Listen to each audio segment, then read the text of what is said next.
മുൻപൊരു കാലത്ത് ഒരു ഉപതെരഞ്ഞെടുപ്പ് തലശ്ശേരിയിൽ വന്നപ്പോൾ അന്ന് ഒരു പ്രധാന വിഷയം ഉയർന്നു വന്നു. അന്ന് സഖാവ് EMS-നോട് ആളുകൾ ചോദിച്ചു, RSSന്റെ വോട്ട് സ്വീകരിക്കൂ. അർത്ഥശങ്കക്കിടയില്ലാതെയല്ലേ CPM-ന്റെ നിലപാട് EMS വ്യക്തമാക്കിയത്? വോട്ടാണ്, തെരഞ്ഞെടുപ്പാണ്, എല്ലാ വോട്ടും ഇങ്ങ് പോരട്ടെ എന്ന നിലപാടല്ല. RSSന്റെ വോട്ട് ഞങ്ങൾക്ക് വേണ്ട എന്ന് തറപ്പിച്ച് പറയാൻ EMS-ന് കഴിഞ്ഞു.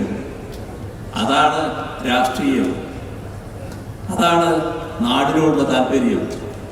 വർഗീയതയെ ഏതെങ്കിലും തരത്തിൽ സഹകരിപ്പിക്കലല്ല, ഏതെങ്കിലും വിധത്തിൽ വർഗീയതക്ക് മാന്യത കൽപ്പിച്ചു കൊടുക്കലല്ല. പക്ഷേ ഇവിടെ സംഭവിച്ചതെന്താ?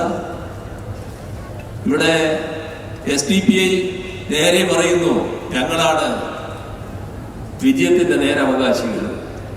അതിൻ്റെ കൂടെ അതിന് നേരപ്പ് ചാർത്താൻ ലീഗും കോൺഗ്രസും തയ്യാറാകുന്നു. ഇവിടെയെല്ലാം നടന്ന കാര്യങ്ങൾ നിങ്ങൾക്ക് എല്ലാവർക്കും അറിയാലോ. ഏതെല്ലാം തരത്തിലാണ് കാര്യങ്ങൾ നടന്നത്? എവിടത്തേക്കാണ് കാര്യങ്ങൾ നീക്കുന്നത്? ഏതു തരത്തിലുള്ള വികാരമാണ് ഉയർത്താൻ നോക്കുന്നത്? മതനിരപേക്ഷതയുടെ വികാരമാണോ, വർഗീയതയുടെ വികാരമാണോ? എല്ലാവരും ഗൗരവമായി ചിന്തിക്കേണ്ട കാര്യമാണത്. ഇത് ഒരു തെരഞ്ഞെടുപ്പിന്റെ വിഷയം മാത്രമല്ല, ഏതാനും വോട്ടുകളുടെ വിഷയം മാത്രമല്ല, നമ്മുടെ നാടിന്റെയും രാജ്യത്തിന്റെയും നിലനിൽപ്പിന്റെ പ്രശ്നമാണ്. വർഗീയതയ്ക്ക് ഒരു തരത്തിലും മാന്യത കൽപ്പിച്ചു കൊടുക്കാൻ തയ്യാറാകരുത്. നിങ്ങൾക്ക് നിങ്ങളുടേതായ ദൗർബല്യം ഉണ്ടാകും. ആ ദൗർബല്യം പരിഹരിക്കുന്നതിന് വർഗീയതയുടെ സംഘടനാശേഷിയല്ല ഉപയോഗിക്കേണ്ടത്. വർഗീയ ശക്തികൾക്ക് അവരുടേതായ സംഘടനാശേഷി ഉണ്ടാവും. അത് പ്രത്യേകമായ രീതിയിൽ അവർ ആർജിക്കുന്നതാണ്.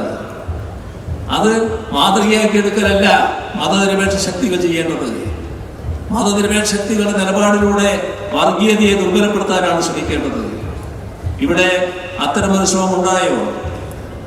ഏതെല്ലാം തരത്തിലുള്ള മാന്യതയാണ് ജമാഅത്തെ ഇസ്ലാമിക്കും ഈ പറഞ്ഞ SDPI-ക്കും കൽപ്പിച്ചു കൊടുക്കാൻ തയ്യാറായത്?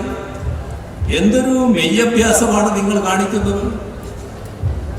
ആ മെയ്യഭ്യാസത്തിന്റെ ഭാഗമായി ഒരു വശത്ത് ഭൂരിപക്ഷ വർഗീയത, മറുവശത്ത് ഈ പറഞ്ഞ ന്യൂനപക്ഷ വർഗീയത. ഇവരെയും കൊണ്ട് ഒന്നിച്ച് നീങ്ങാൻ കഴിയുമെന്നാണോ നിങ്ങൾ കണക്കാക്കുന്നത്?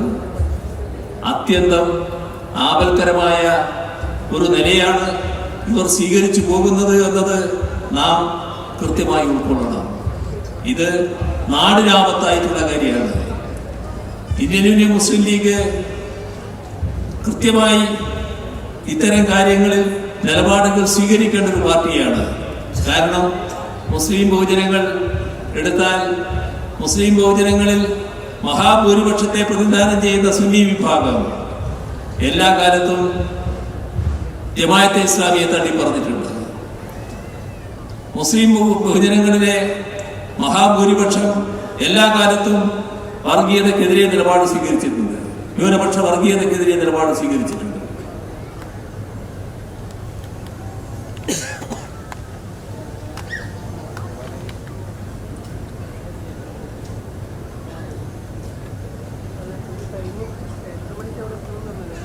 നിങ്ങൾ ഇടക്കിടക്ക് പറയാറുണ്ടല്ലോ, ഞങ്ങള് മുസ്ലിമിന്റെ താല്പര്യം സംരക്ഷിക്കാൻ വേണ്ടി നിലകൊള്ളുന്നവരാണ്.